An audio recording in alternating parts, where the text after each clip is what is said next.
The year 1991 was a pretty interesting time for monster movies. Films like Alligator 2, The Howling 6, and Godzilla vs. King Ghidorah all came out as sequels to earlier films, and the horror world would soon get a huge influx of material with movies like Silence of the Lambs and even Freddy's Dead: The Final Nightmare. Most of these movies have fallen into obscurity, with only the Hannibal Lecter story being well regarded by general audiences. However, even with that being said, there is one monster movie from that year that I think fans of old school filmmaking have to learn about, because it's not just another one of these movies to have fallen by the wayside, but also one that had a gigantic assortment of talent both in front of and behind the camera that put together a seriously bizarre product. This is definitely the most interesting monster movie from that year, and I'm sure loads of people have forgotten about it.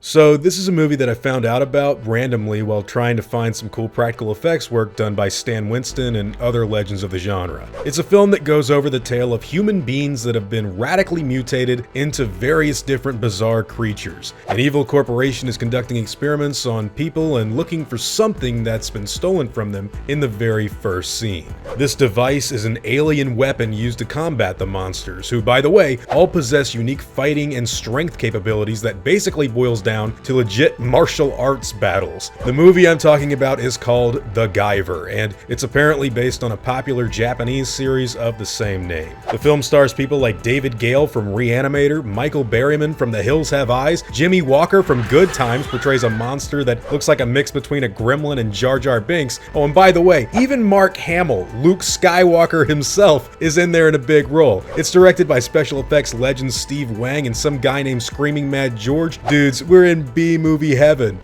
Dynamite.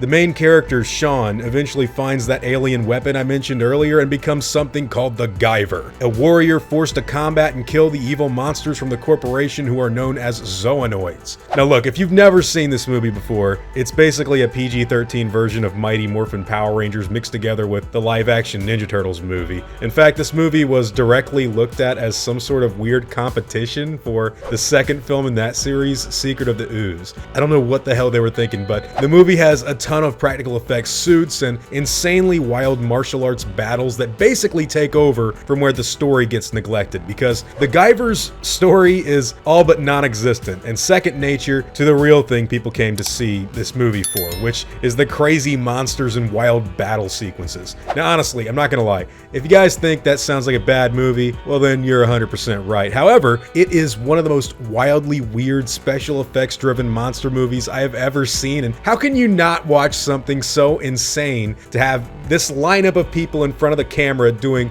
all sorts of crazy stuff and not at the very least smile? Now, the reason nobody really remembers this thing should be kind of obvious to you by now, but it's basically due to it failing in the really small market where this thing was supposed to thrive in. And it unfortunately didn't make much money, with The Guyver being considered something of a disappointment as far as financial success goes. But, as crazy as it sounds, the movie did well enough to warrant a sequel, which is no joke, such a significant improvement in quality that I think people have to see it in order to believe how filmmakers can improve over a short period of time by just changing a few minor things in relation to their movie making. This film, the forgotten 1991 release, suffers from some severely poor decisions in its comedic timing and just plot progression in general. I found myself laughing at the movie instead of along with it more than once, and while this isn't one of those movies that's necessarily trying to win an Oscar, I mean, you're not gonna walk out of The Expendables and go, oh, that wasn't as good as Terminator 2. Like, shut the fuck up. Of course it wasn't.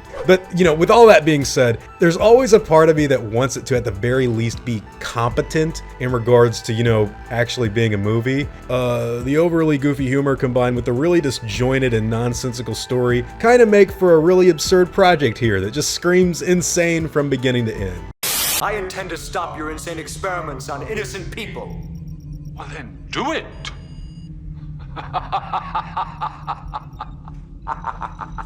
Come and get me!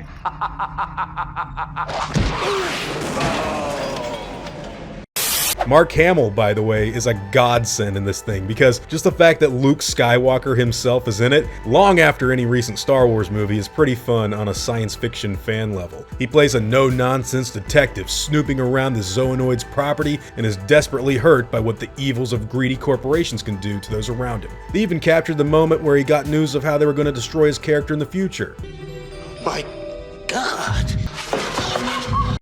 One of the things that I think really stands out the most in the Guyver has to be its uniquely monstrous designs that were used for the zoanoids in the film. Creatures like Striker and Lisker in particular are so well done and eerie looking that I think they make for some of the most striking villains to appear in anything even remotely similar to the Power Rangers or Ninja Turtles. And that's probably because Steve Wang made this, who, if you didn't know, also helped create other such effects as the Baby Godzillas in the 1998 film, and even worked alongside Stan Winston for stuff like The Predator, I think. Sure, the movie wasn't exactly a slam dunk, but the special effects are about as awesome as you can get. This is why there's loads of Godzilla or King Kong fans for even the very worst of those movies, despite, those problems. People come to see the monster, so damn it, you better give them the coolest monsters you can, and they definitely did. Now, I mentioned earlier that Guyver's sequel is a gigantic leap forward over this film in quality, and I wasn't joking at all, man. I'll get into that later, but as for the 1991 movie goes, what do all of you think about this obscure monster film that nobody seems to know or even care about outside of very specific fan circles? What do you think about the creature design, and how in the world do you think the filmmakers plan to make any money off of a darker, mature adaptation of a Ninja Turtles project? Like, what was going on through their mind?